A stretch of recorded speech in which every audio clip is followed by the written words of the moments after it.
El boom latinoamericano fue un fenómeno editorial que surgió entre los años 1960 y 1970.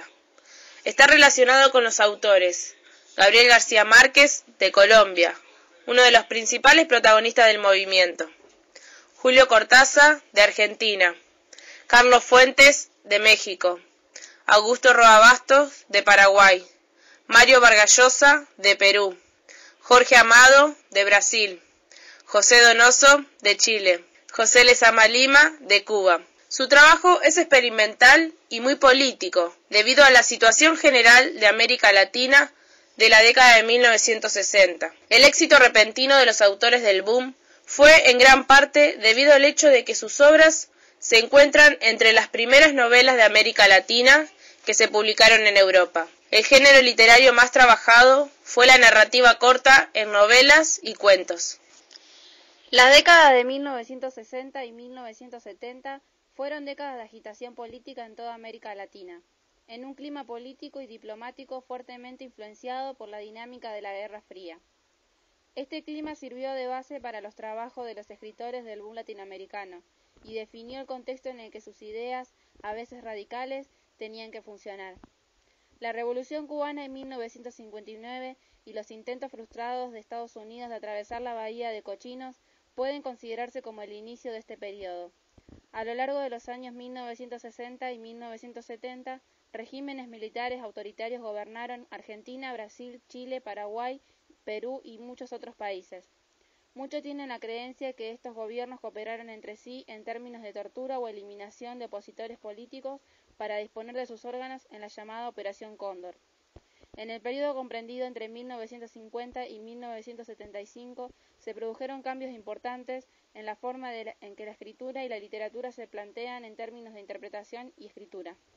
Contribuyeron a este cambio el desarrollo de las ciudades, la mayoría de edad de una clase media grande, la Revolución Cubana, la Alianza para el Progreso, un aumento en la comunicación entre los países de América Latina y una mayor atención a América del Norte, los Estados Unidos y Europa. Los acontecimientos políticos más importantes de la época eran los golpes de Estado en Cuba en 1959 y en Chile en 1973. La caída del general Perón en Argentina, la lucha violenta y prolongada de la guerrilla urbana, brutalmente reprimida en Argentina y Uruguay, y la violencia sin fin en Colombia. También se ven afectados los escritores, ya que generan las explicaciones o testimonios o proporcionan un contexto preocupante por su trabajo.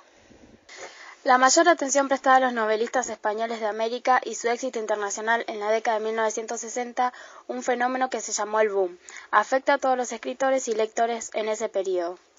Lo que principalmente llevó escritores juntos y se centró la atención del mundo sobre la América española fue el triunfo de la Revolución Cubana en 1959, que prometía una nueva era.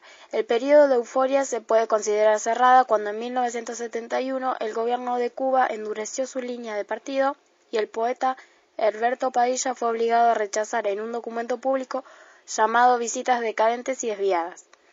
El furor sobre el caso de Padilla puso fin a la afinidad entre los intelectuales españoles de América y el mito de inspiración cubana. El caso de Padilla es considerado por algunos, como han señalado, el comienzo del fin del auge del boom latinoamericano. Aunque la mayoría de los críticos coinciden en que el boom comenzó en algún momento del 1960, hay cierto desacuerdo en cuanto a cuál obra debe ser considerada la primera novela del boom.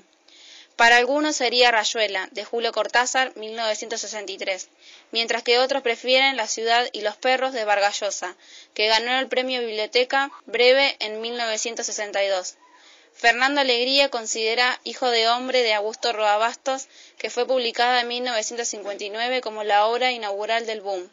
El realismo mágico es un género literario de mediados del siglo XX y se define como una preocupación estilística y el interés de mostrar lo irreal o extraño como algo cotidiano y común. Su finalidad no es suscitar emociones, sino expresarlas, y es sobre todas las cosas una actitud frente a la realidad. Una de las obras más representativas de este estilo es 100 años de soledad, de Gabriel García Márquez. Contenido de elementos mágicos fantásticos percibidos por los personajes como parte de la normalidad. Elementos mágicos tal vez intuitivos, pero por lo general nunca explicados. Presencia de lo sensorial como parte de la percepción de la realidad. Se puede apreciar en el contenido de la novela representaciones de mitos y leyendas que por lo general son latinoamericanas. Incluso en el libro 100 años de soledad se hace alusión al mito de la humanidad en el momento en que Adán y Eva se marchan del jardín del Edén. Combina primera, segunda y tercera persona con el fin de darle distintos puntos de vista a una misma idea. El tiempo es percibido como cíclico. Se distorsiona el tiempo para que el presente se repita o se parezca al pasado.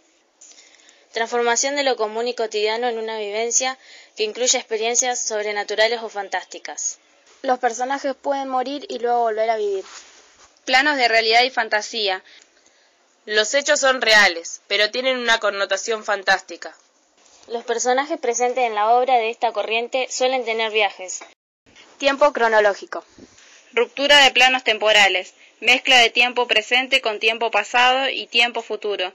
Tiempo estático. El tiempo cronológico se detiene. En cambio, fluyen los pensamientos de los personajes.